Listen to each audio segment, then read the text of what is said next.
Welcome to Huddle Up, Brought to you by the Fields Auto Group.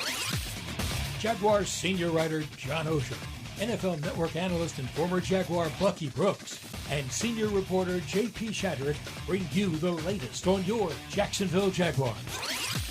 Huddle Up starts right now. And Huddle Up with Bucky Brooks, brought to you by Fields Auto Group Jacksonville. See Fields first. Jacksonville's premier luxury auto group. Go to fieldsauto.com. J.P. Shadrick, John Oehser at the Hyundai Studios, the Miller Electric Center, and stop the presses. Bucky Brooks is in person, in studio with us this week. Hi, Bucky. Hey guys, I would come more often if I had invitations. If you invited me to come every week and be on the show live and in color, I would do that. Was this a wedding? You need to save the date? I mean, I can't assume anything. Wednesdays at noon, Buck. If I knew. If you look at the screen right now, what name is underneath the name of the show? Yeah, but it didn't say like in person, live in studio. Like it doesn't have the blinking light like live. Like if you had just told me, like, hey, you know what would be nice? Wednesdays It'd be a nice at noon. touch if you were here beside us. The communication would flow. The chemistry is a little better when we're in person.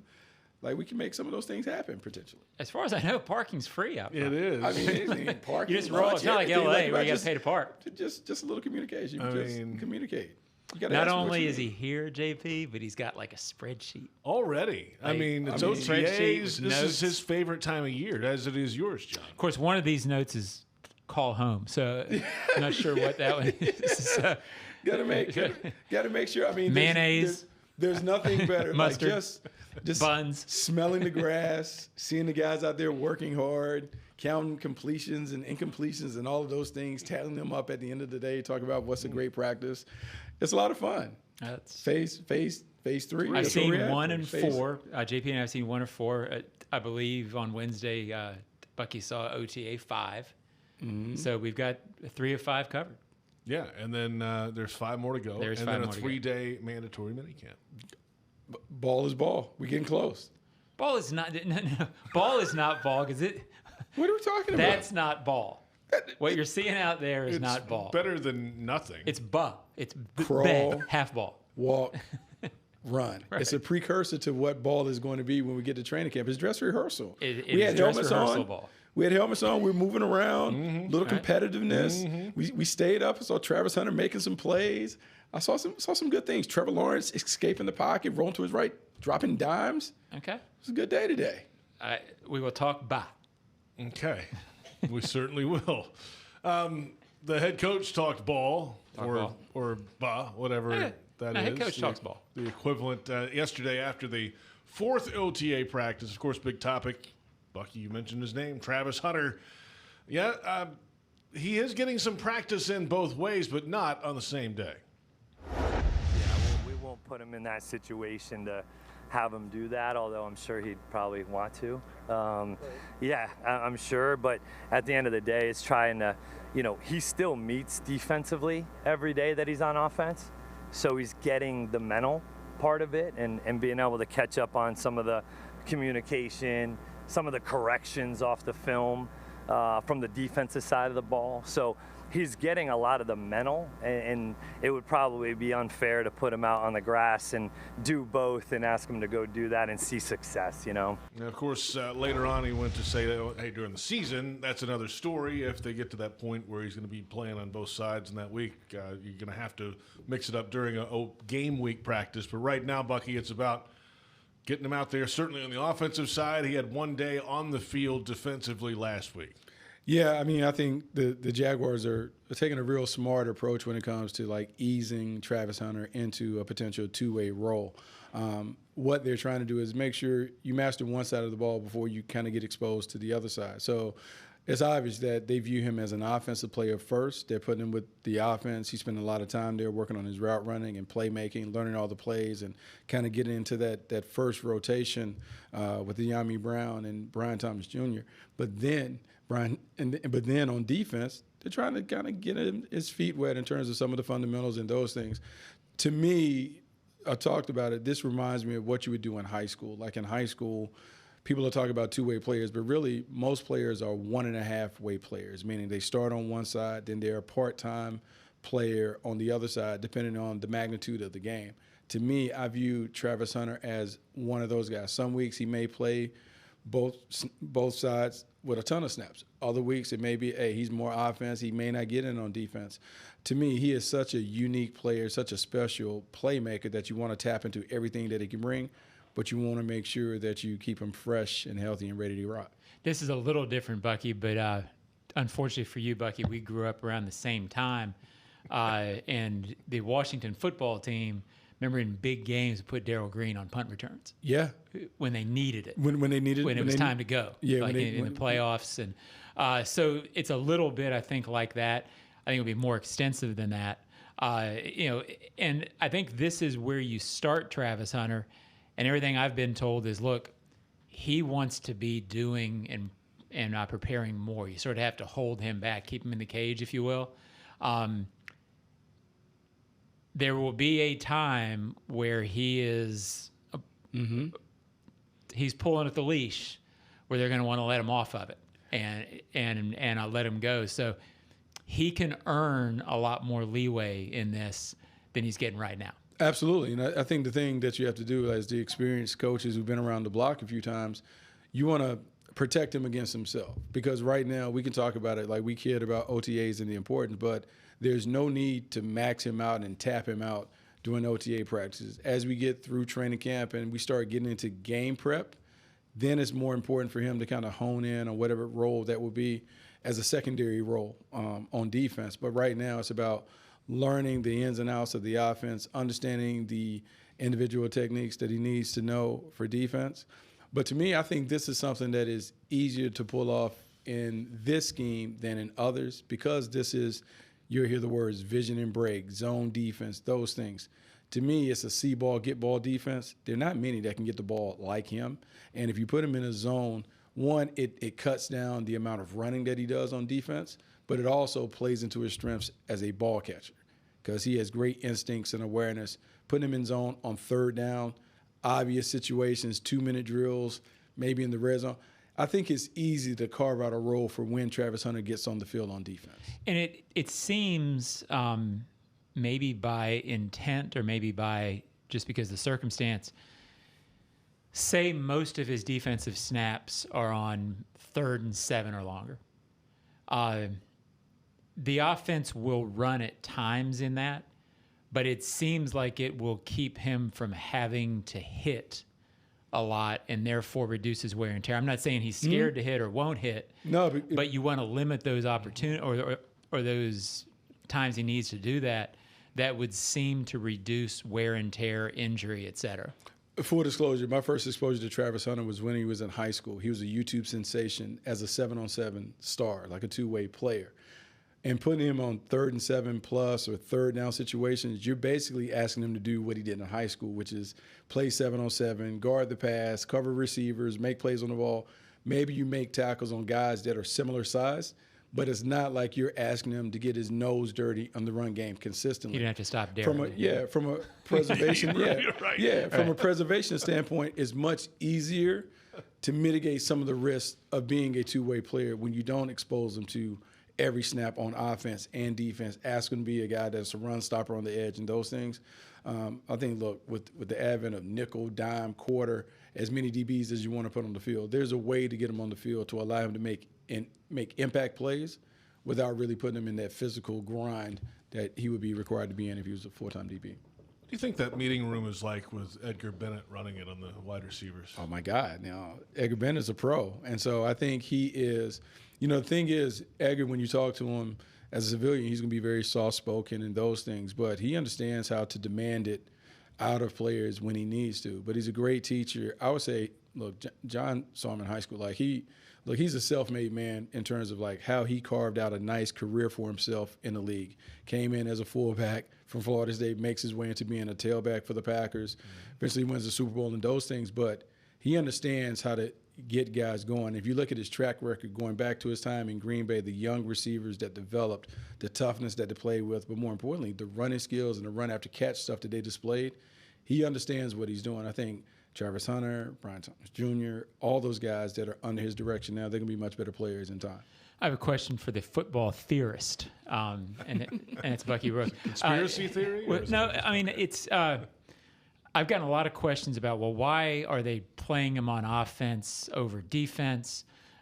He was more of a defensive player and all that stuff. And I think it goes beyond, well, that's where Travis wants to play. I think from a philosophical standpoint with the team, I think it makes sense in that I don't know that he's going to come in as a great route runner when he starts or even a polished offensive player.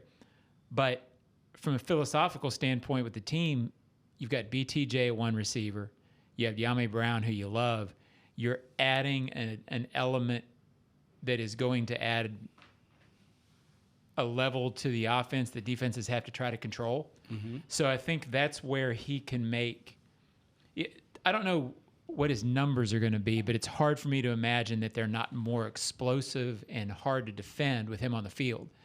So I think that's one reason you push him toward offense, because he can help you get great there faster than he can help you get great on defense. I think the best way to do it is using a basketball analogy. There are differences between shooters and scorers. Shooters are guys who have perfect form. The fundamentals are right. You leave them on catch and shoot opportunities, they knock it down.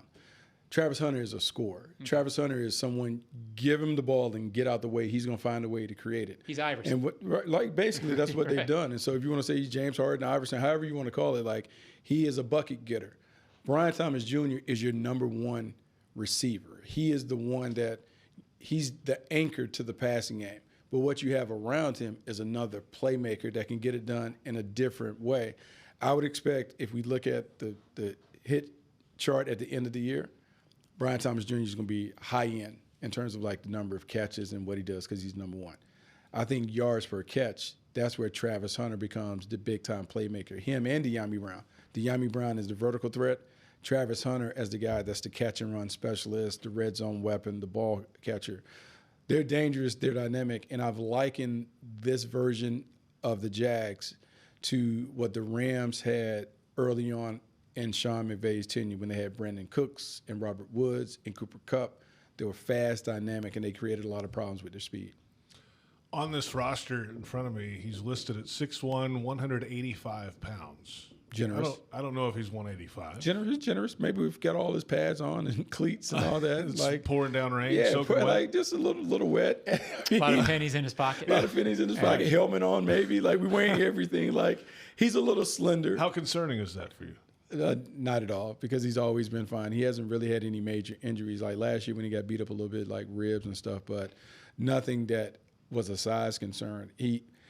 The big thing for him would be, for most receivers, how does he handle press coverage? How does he handle when they walk up and try and take his space away and they try and put their hands on him and throw him around?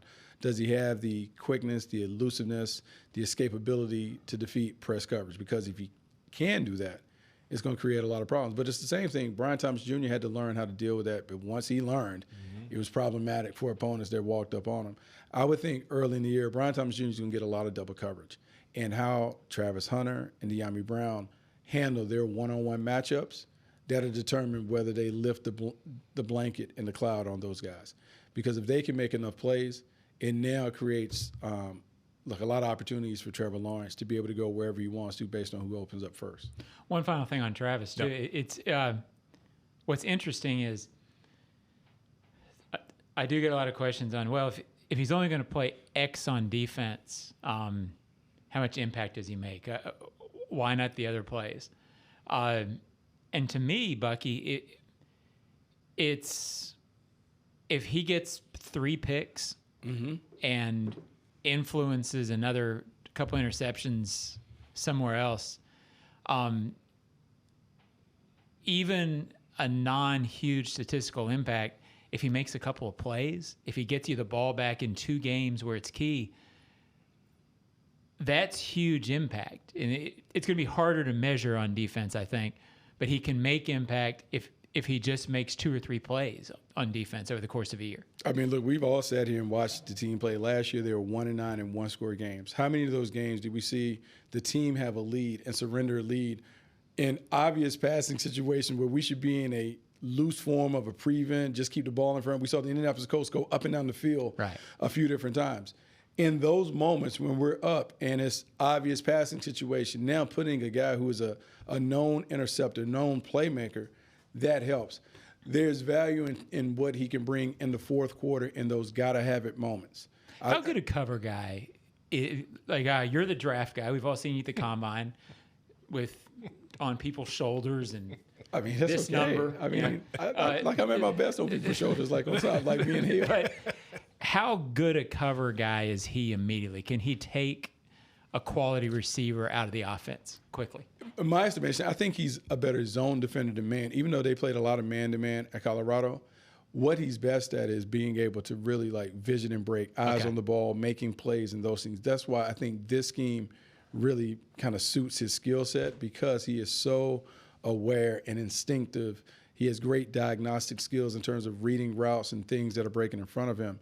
He's a really good player. Is he a lockdown corner in the mold of a Sauce Gardner or even a Patrick Surtain?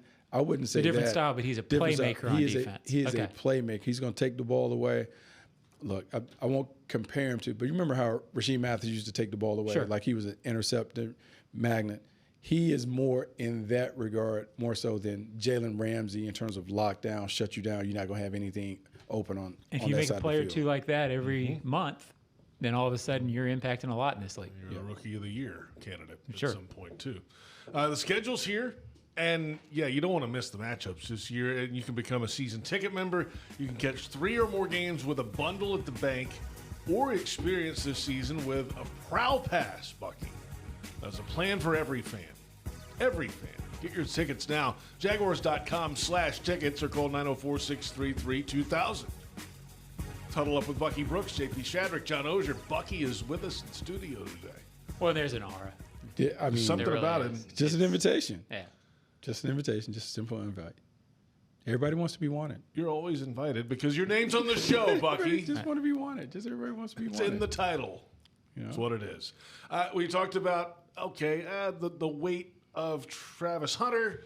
There was a lot of conversation yesterday after practice about the weight of the defensive linemen last season. They might have been playing a little bit heavy. Have they come down a little bit? Trayvon Walker spoke with the media yesterday, said, yeah, he's a little lighter, but only about 3 pounds at the moment. He's also put together back-to-back double-digit sack seasons. And what would that mean to get it for a third time? Everybody wants to get double-digit sacks, but for me, I just want to be a total, complete football player. I want to be able to stop the run, because we can't rush the pass without stopping the run. And once we do that, then that allows us to get out of the quarterback. So, but I mean, like I said, I just want to come out here and be the best overall player that I can be every day. Listed at 6'5", 272 pounds, John. Trayvon Walker. I thought he was wearing pads there. I know. It's different. He said he hasn't done his body composition yet as of lately, but he feels like it's set up a little differently, that he's only 3 pounds lighter. Yeah, well, as a whole, that topic came up because when you look at specifically Devin Lloyd to me and Josh Hines-Allen a little bit, they're significantly leaner. And they were asked and encouraged to play heavier last year. And I think you'll see benefits of them not playing as heavy this year. And Liam Coen said as much. He's like, yeah, that was pretty much an off-season focus. Right. Different guys had to lose a little bit to get back to your playing weight. And I think Devin Lloyd, to me, looks 15 pounds lighter. I don't know exactly where that is, and I don't know where he'll end up. I don't necessarily. I can't say with a straight face that the weight gain was all the reason that he struggled last year, because he hasn't been what you hoped he would be. But I think it's going to help, and I sure like seeing him run around looking like he's looking the way he looked last year. Yeah, the team looks lean. They look like they're in shape. Obviously, new strength coach comes in. Eric Ciano has done a really good job with those guys. But dropping the weight, like the NFL is a game that's about speed in between the lines. And so there was this thought that, hey, we're going to be bigger. And what's the notorious thing? We dropped the cheeseburgers in the team meeting and all this stuff for the guys to get big and that. And like it obviously it slowed the team down. So now guys are trying to get back to a healthier weight, a fast playing weight that's going to allow them to be able to run around and zip around the field and make plays. I like it. As it relates to Trayvon Walker wanting to be a complete player. Everyone, whenever we talk about D-linemen, we always focus on the sacks, but there's so much more to the game than that. To me, he is always going to be what I view as a complementary rusher, a power rusher that is dominant against the run. The sacks that he makes and creates won't necessarily be garbage sacks, but that's kind of a byproduct of him playing hard and dominating at the line of scrimmage. I view Josh Hines Allen as a guy who is more of the designated pass rusher, the guy that you count on, but combined, two really good players. But I think the big thing to come out of the conversation, you talked about stopping the run. Can we stop the run on early downs so we can really get after the passer on those later downs? Not only to create sacks, but the turnovers that's been a huge emphasis for the team this offseason. Well, I think the thing that Liam said about this that really struck me was they want them playing where they feel confident. And it felt like last year with that in retrospect, guys don't say this in the moment because they want to please the coach. Well, and they want to believe that what they're doing is right. But I think getting Devin Lloyd and Josh Hines Allen and Trayvon, all these guys, Bucky, you played. Mm-hmm. How much better are you when you feel like a superhero rather than feel like something you're not really where you want to be? Yeah, I mean, I think that is it. Like when you feel better, when you fit and you feel like you're in tip-top shape, championship shape is what some would call it. It gives you a chance to play well because you're strong, you're fast, and you also are built for the entire season. Remember, it's a long season, 17 games over 18 weeks. You want to be playing your best down the stretch. A lot of what you do during the offseason sets the table for how you're going to be at the end of the season. The 2025 season at Daly's Place. Rolling along. Kodak Black in for T-Pain, May 31st. You sticking around for that, Bucky, or no? I mean, I would. Nice. I'm inviting you. I mean, you got on me for not inviting you to the show. Free parking there, too. Free parking? We have free parking at Daly's Place? Absolutely. Okay. With a ticket, yes. With a ticket. Okay. Sticks and Kevin Cronin with Don Felder, June 2nd. Old Dominion, June 6th. And, DailysPlace.com for tickets and show information. A busy spring and summer. I guess you get to it later in the summer. Shania Twain down there the 29th and 30th. Like, that's the one I would be excited about. Back to back. I wonder if she does a different show each night. Why would she need to? Like, why would she need to change it up? Maybe not. Maybe not. It's work for her. I would stick to the script. Stick to the script. She's been doing it a lot more than we have. Yeah, okay. I would. That's my advice to her. All right. I won't even charge her for that. I just tell her just keep it the same. Script, Shania. That's all. And if she varies, Bucky be down the front row. Go, no.